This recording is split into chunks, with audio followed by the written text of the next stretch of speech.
If you have been following my channel, you probably know that I am a supporter of QueensLink, the proposal to reactivate the Aldebar Rockaway Beach branch as a subway line and build 33 acres of park along it. While QueensLink is a plan that balances the need for transit, safe bike lanes, and outdoor recreational space, there is a competing plan that only wants to do parks, which is the QueensWay. Given that QueensLink already includes park and trails in its plans, there's no reason to support QueensWay. While I have always been curious about what QueensWay organizers and supporters would say when QueensLink is brought up in front of them, so I decided to attend a QueensWay open meeting held at the Richmond Hill Historical Society with some other QueensLink supporters to ask them questions and debate them on why QueensLink is a better plan. In this video, I will cover and respond to the claims QueensWay makes and arguments they use against QueensLink and rail reactivation on the Rockaway Beach branch. First off, when we ask them why they do not support QueensLink and rail reactivation, QueensWay says that the MTA has studied and said that it is not feasible.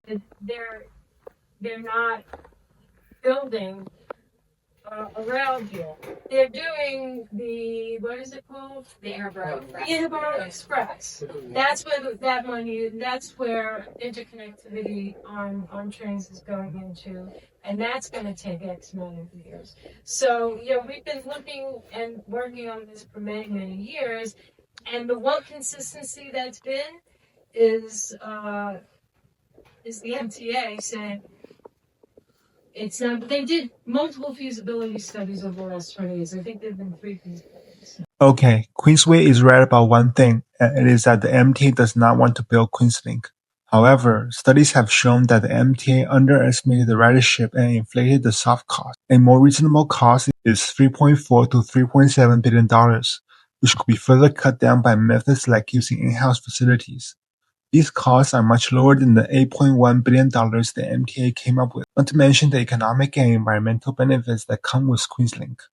I don't think we should just give up because the MTA says no. The MTA isn't interested in it because there is no political will. An example of this is IBX, which QueensWay mentioned. IBX had previous variants known as the Triborough Express, which has been around for decades.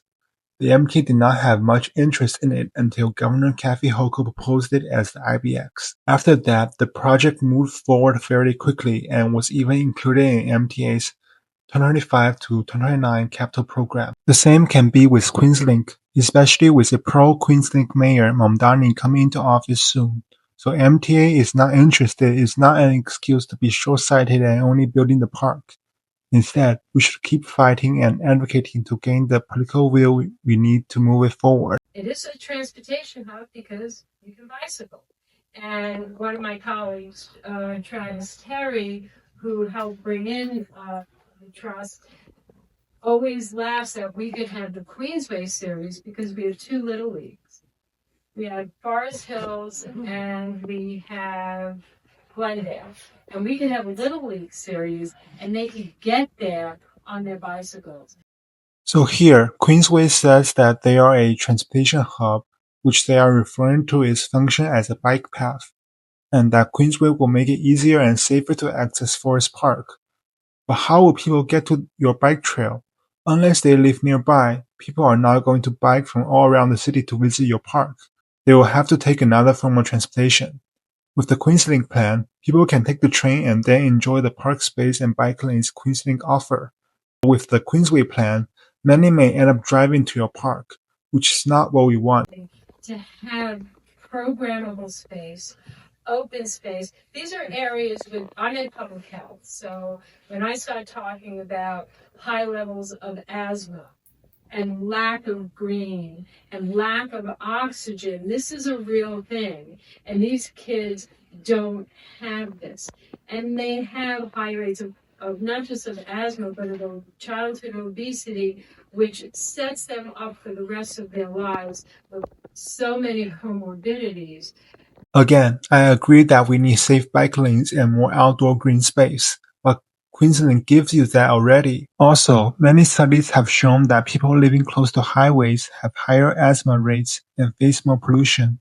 So if you really cared about the high asthma in the area and the need for fresh air, you wouldn't be pushing a project that is blocking public transit, a mode of transportation that can get cars off the road and make the air fresher. Finally, people at the meeting brought up that QueensLink and QueensWay could find common ground and work together. QueensLink has a parks plan in place already. And I think that the two organizations, the two groups, could actually get together over a couple bottles of wine and try to work out their differences. A case of wine.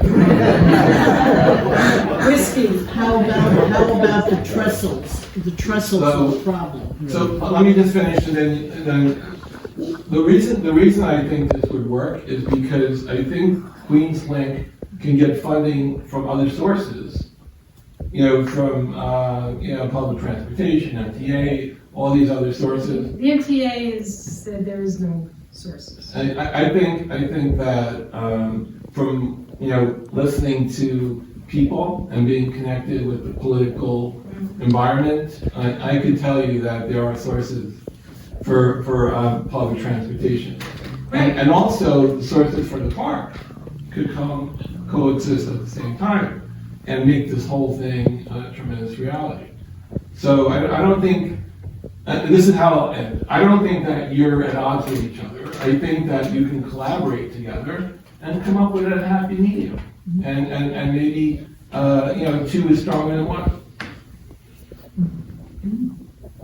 Okay. This isn't surprising. QueensWay has refused to work together to build rails and trails for a long time. They tell you that QueensWay does not preclude rail, but rail reactivation will be much more difficult if the park is built first. Remember when the 63rd Street Tunnel had to dig through Central Park, and when the Beltline in Atlanta was built with trails first and wanted to add in rails now? They all got opposed by the community, making them harder to be done. The same is going to happen if QueensWay gets built, and we do not want to take the risk. So the solution is obvious.